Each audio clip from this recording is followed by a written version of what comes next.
Bonjour, aujourd'hui je vous montre comment utiliser une API pour avoir une automatisation pour la création d'articles. Donc, je suis passée sur N8N. C'est assez sympa à utiliser, je connaissais pas du tout. C'est assez facile, même si vous y connaissez rien. Par exemple, moi je connais que dalle et j'ai réussi à faire ce petit projet-là qui me permet en fait d'avoir tous les articles que je veux rédiger dans un Google Sheet. Tout est envoyé à Quality et ensuite tout est posté directement sur mon compte WordPress, enfin sur mon site WordPress. Alors comment on fait? Alors si vous connaissez pas du tout, je vous montre toutes les étapes. La première étape, c'est de mettre en fait un trigger, ça permet de lancer le workflow. Donc en fait, vous le mettez, vous cherchez ici, d'accord? Et vous avez ici plein de petites choses. Et quand vous tapez, par exemple, voilà, vous avez vos différentes solutions. Ici, vous cherchez votre petit trigger, d'accord? Donc ça peut être différentes façons. Vous pouvez passer par Telegram, vous pouvez passer par chat. Alors moi ici, j'ai utilisé le trigger manuel, d'accord? Donc vous cliquez dessus. Donc si par exemple vous le cliquez, moi j'en ai déjà un, mais ça va vous le mettre ici et vous aurez plus que, par exemple, il va se mettre ici, d'accord? Et quand vous commencerez votre chaîne, vous aurez plus qu'à continuer ensuite sur le reste. À la suite de celui-ci, il faut mettre un Google Sheet. Donc pareil, vous cherchez Google Sheet, voilà, hop, et vous regardez pour prendre toutes les lignes qu'il y a dans le Google Sheet. Donc il va vous falloir un Google Sheet comme celui-ci. Moi j'ai mis un titre, il va vous falloir une feuille bien nommée. Là vous aurez tous vos titres. Nous, ce qu'on demande, ça, alors, quand on regarde la documentation, vous pouvez envoyer tout ça. Ce qui est demandé obligatoirement, c'est le mot-clé principal, l'intention de recherche, et si vous voulez ou non qu'on génère un titre. Ensuite, tout le reste est secondaire, si vous n'êtes pas obligé de le mettre. Donc moi, ici, quand j'ai fait ma petite commande, j'ai pris que le titre, le mot-clé principal, et éventuellement le contexte. Mais vous pouvez ensuite ajouter des mots-clés secondaires, suffit de suivre la documentation API, et vous avez en fait tout ce qui est ici que vous pouvez importer. Quand vous avez fait votre Google Sheet, donc, hop, il est là, vous le reliez, hop, et là, vous allez chercher donc votre compte Google Sheet, donc il faut le créer, vous allez mettre une authentification avec Google, le truc facile qui existe par exemple avec Make.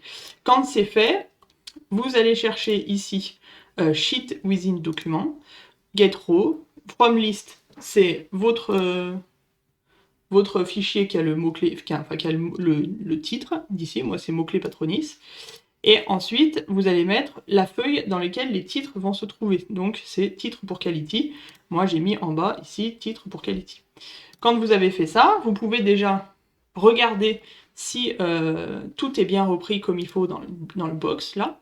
Donc par exemple, là je vous montre.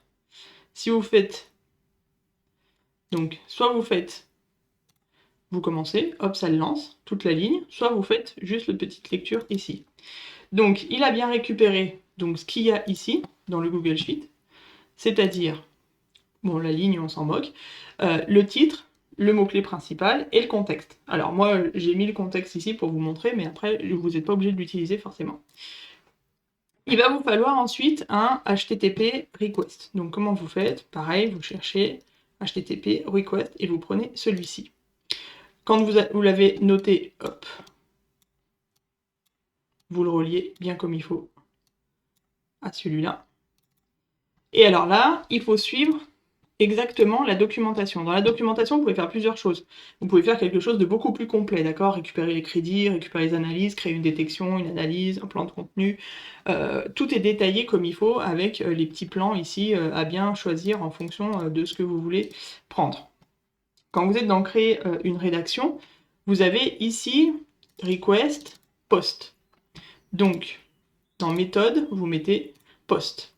L'URL ici, c'est l'URL que vous trouvez ici. D'accord? Celle qui est là. Hop, vous la copiez et vous la mettez ici. Pas d'authentification.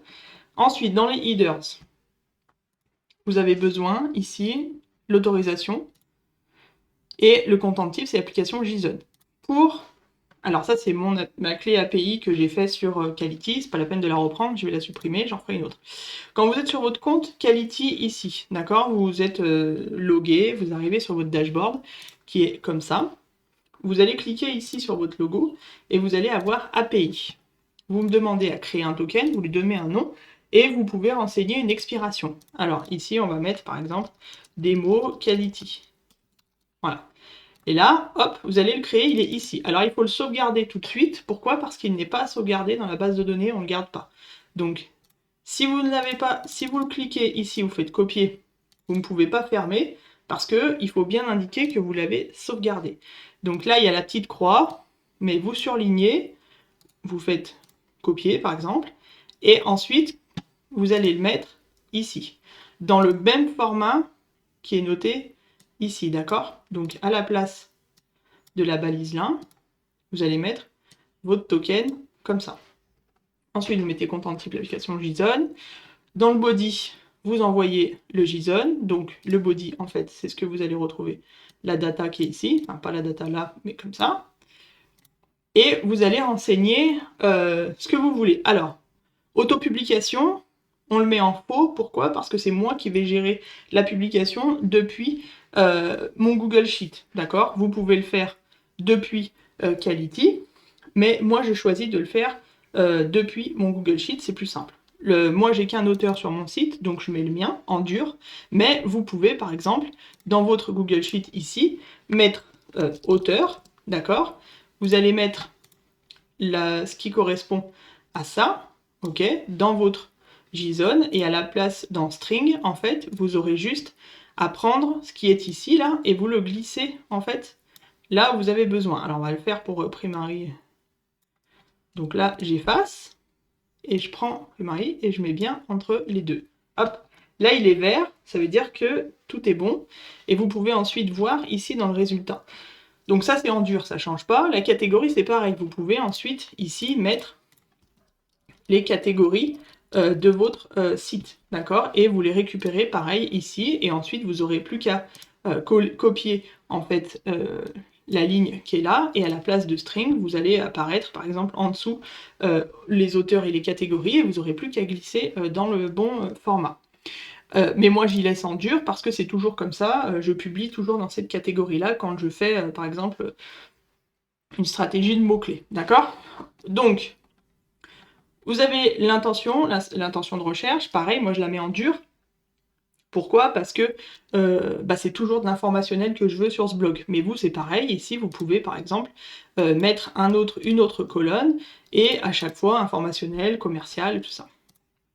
Donc, quand vous avez rempli tout ça, là, générer le titre, je vais donner le titre, moi, dans le Google Sheet, d'accord? Si par contre, vous voulez que Quality s'occupe, à la place de false, vous mettez true, d'accord? Comme c'est noté, en fait, ici, voilà, là, c'est pour auto-publish, et là, c'est pour générer le title. Et ensuite, le titre, et moi, le titre, je le récupère de mon Google Sheet, il est ici, donc je le mets bien là. Vous allez voir qu'il n'a récupéré qu'un élément parce que dans mon Google Sheet, il n'y a qu'une ligne. Donc, vous allez avoir ici, donc, ce qui est en dur. Et ici, il a bien récupéré le mot-clé principal et le titre que je lui avais donné.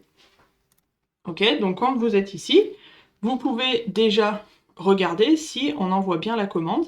Et la commande, en fait, va s'afficher dans vos analyses. Moi, j'ai lancé donc quelle couleur pour une chambre, elle se met ici. Quand vous avez fait tout ça, donc vous avez bien mis vos différents paramètres ici et le JSON qui est là, je vous conseille, ce n'est pas de l'instantané, d'accord? On va pas... Quality demande à peu près quelques minutes, on va dire entre 1 et 2 minutes en fonction des requêtes. Donc, moi, je vous conseille de mettre un petit wait. En fait, qu'est-ce que c'est? Ça veut dire que vous demandez au workflow de patienter pendant 10 minutes avant de récupérer le reste de l'information. Alors, si vous voulez être sûr que vous avez lancé, par exemple, je ne sais pas, sans texte, vous pouvez demander, par exemple, pour être sûr, alors ça va vite, sans texte, normalement, en 10 minutes, 15 minutes grand max, c'est fait. Mais pour être sûr de ne pas faire planter le workflow et d'avoir bien comme il faut, vous pouvez mettre par exemple 1 heure, d'accord? Et comme ça, dans 1 heure, votre workflow, il passe à la suite et à ce moment-là, il va récupérer les articles. Donc moi, j'ai mis 10 minutes parce que j'envoie par paquet de 10 à peu près. Donc je compte à peu près 1 minute. Et quand elle est passée en terminé ici, et qu'on a le wait qui est là, qui est passé, donc on a 10 minutes passées, on va sur un autre module qui est encore HTTP request. Donc ici, vous faites plus, d'accord, et vous recherchez HTTP request, et vous le mettez ici. Cette fois, on va lui dire de récupérer. Donc là, on ne va pas créer une rédaction.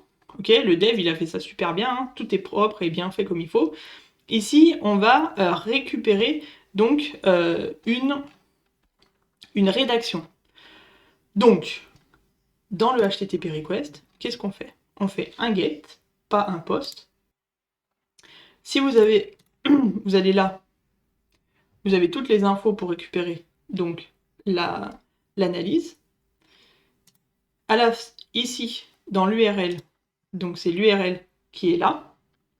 Et vous allez voir, quand vous aurez lancé, par exemple, si j'exécute, ah oui, j'avais pas de données d'avant, mais c'est comme l'autre, alors oui, là, il est en wait, je vous montrerai quand on lancera. Comme ici, il y aura des infos qui sont affichées, donc là, on a le UID, d'accord, c'est l'identité, le type, le statut, le prix, donc 5 crédits, c'est-à-dire 50 centimes d'euros, quand elle a été créée et quand elle a été mise à jour. Ces infos qui sont là, vous allez les retrouver dans cette colonne ici. Il suffira de faire glisser en fait le UUID à la suite de votre URL, comme c'est noté là, et vous reprenez ensuite la même chose, c'est-à-dire le header, vous mettez l'autorisation, vous reprenez la même clé API que je vous conseille de sauvegarder ailleurs. Pourquoi? Parce qu'elle n'est pas dans la base de données de Quality. Et après, vous laissez tout comme ça, vous ne changez rien. Et ensuite, on passe à publier sur WordPress. Alors, publier sur WordPress, vous allez créer un compte, pareil, c'est facile, hein, quand vous créez ici, vous allez mettre votre nom, avec lequel vous vous connectez, celui de votre compte. Le password, c'est celui de l'application. Et le WordPress URL, bah, c'est l'URL de votre site. Ok. Vous allez avoir une petite page verte, enfin une petite ligne verte qui va se dire que tout est bien connecté et tout est bien comme il faut. Et à ce moment-là, on va pouvoir donc renseigner. On fait un post, on va créer, et là, on va récupérer en fait les titres qui seront affichés ici, et le content, c'est le contenu de l'article, ce sera celui qu'on a noté. Donc, qui apparaîtra dans la colonne ici. Je vous ferai la démo après sur toute la ligne, vous verrez comment ça fonctionne. Vous avez le choix entre publier directement, de le mettre en privé, de le mettre en attente, ou de le mettre en brouillon. Moi, j'aime bien le mettre en brouillon, pourquoi? Parce qu'après, je vais faire le maillage interne, les photos, tout ça. Vous pouvez choisir ici les catégories qui sont récupérées de votre site, d'accord? Donc moi, je publie toujours dans la même catégorie, donc c'est pas la peine que je mette, par exemple, dans le JSON tout à l'heure, une catégorie dans mon Google Sheet. Je le récupère d'ici. Hop. Et après, votre workflow, du coup, il est tout prêt. Donc, tout à l'heure, j'ai fait quelle couleur pour une chambre? Voilà, il est là. Donc, cette fois, je vais prendre donc ma base de mots-clés. Donc, par exemple, comment nettoyer une friteuse. Donc, mon mot-clé ici, ce sera comment nettoyer une friteuse. J'ai pas besoin de contexte parce que je pense que l'IA peut trouver comme il faut ce qu'il faut pour raisonner, sachant que Quality en amont utilise des outils pour pouvoir scraper les SERP et pouvoir prendre toutes les informations. Donc il n'y a pas vraiment besoin de donner de contexte, sauf si vous voulez vraiment un article spécifique qui veut parler de quelque chose de spécifique.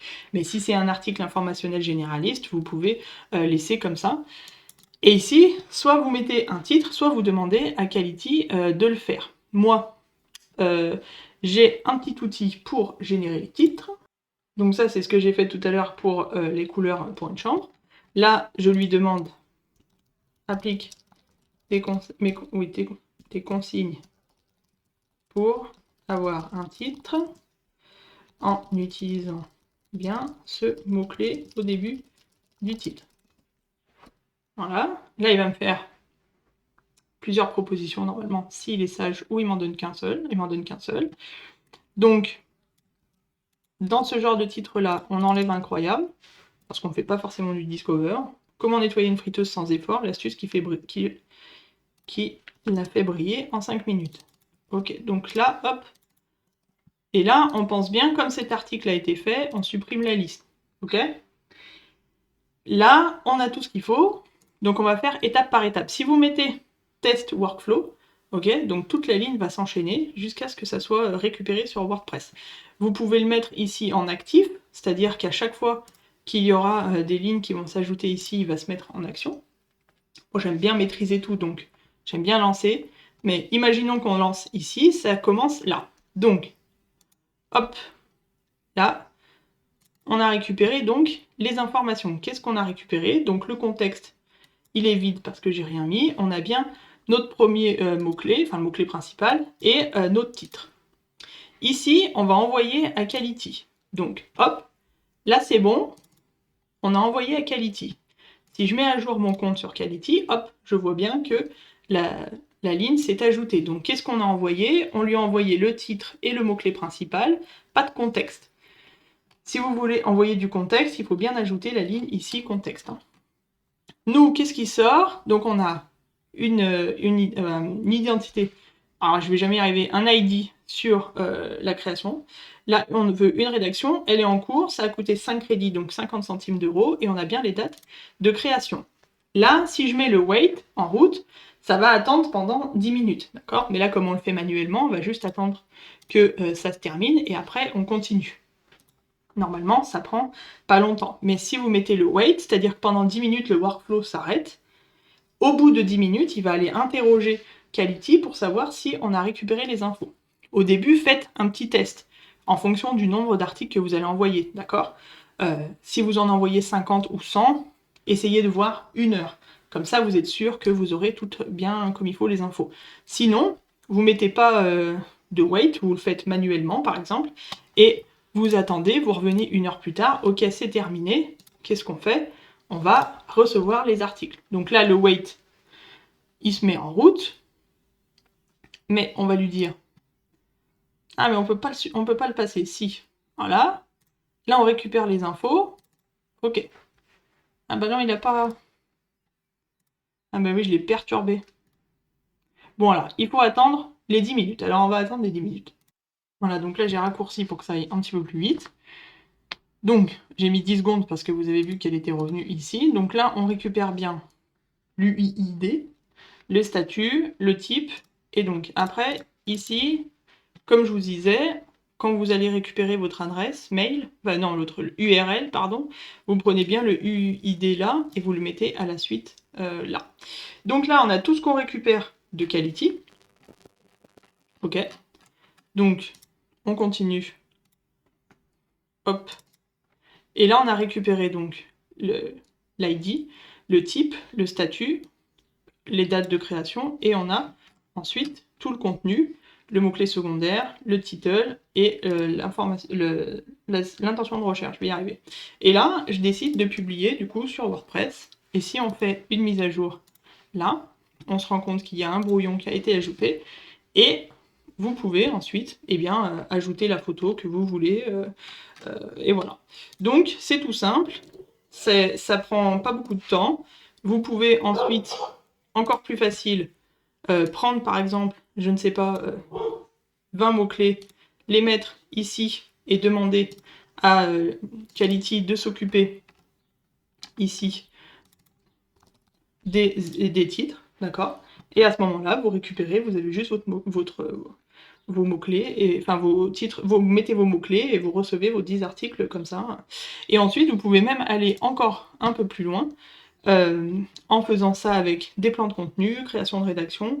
Vous pouvez utiliser par exemple notre solution de plan de contenu et ensuite utiliser votre solution pour la rédaction si vous pensez que c'est mieux. Et donc vous utilisez une partie Google, une partie de Quality et une autre partie dans votre workflow d'autres choses. Vous pouvez faire par exemple une détection IA, vous pouvez faire tout plein de choses. Donc c'est dans la documentation Quality, et vous avez aussi une partie guide qui vous explique les différentes fonctionnalités, les packs, les prix. Donc on a des abonnements, mais on a aussi 20 €, 200 crédits. Ça équivaut à 50 plans de contenu, par exemple, ou à 66 analyses de texte, ou à 40 articles à 5 crédits. Et vous pouvez même prendre ensuite celui à 1000 crédits, qui coûte 100 €, et vous avez à peu près 200 articles. Donc les gens nous disent que c'est pas cher, donc la qualité est pas au rendez-vous. Si la qualité est au rendez-vous, on a fait un choix de faire un prix bas, pas parce que c'est nul, mais parce que on a décidé de faire une petite marge, et que c'est en lien avec mes valeurs à moi depuis le début que je suis rédactrice web, c'est-à-dire il y a 14 ans, de proposer des contenus qui sont de qualité sans forcément atteindre des prix exorbitants. Voilà, donc c'est pour ça que ça coûte. Ici, vous avez les prix. Donc 20 € pour 200 crédits, 50 € pour 500 crédits, ou 100 € pour standard pack, c'est-à-dire 1000 crédits. Et ensuite, vous pouvez même choisir plein, hein. Si vous voulez par exemple 5000 crédits, vous mettez 5 fois, et ça vous fera 500 €. Voilà. Donc, et vous pouvez vous abonner. Alors les abonnements, c'est plus facile. Il y a des promos qui sont faites. Si par exemple vous faites une facture annuelle, vous avez 2 mois gratuits, ce qui fait que ça vous fait 57 € par mois, et vous aurez 38 articles à 5 crédits. Non, alors là, le dev s'est trompé. Du coup, il faudra que je lui dise. À 830 crédits, et bah 830 divisé par 5. On fait ça en live, hop, ça fait 166 articles et pas 38 articles. Mais normalement, les bons prix sont sur la documentation ici. Abonnement. Voilà, ça fait 166 articles, 830 crédits. Et bien voilà, si vous avez des questions, je suis dispo, n'hésitez pas.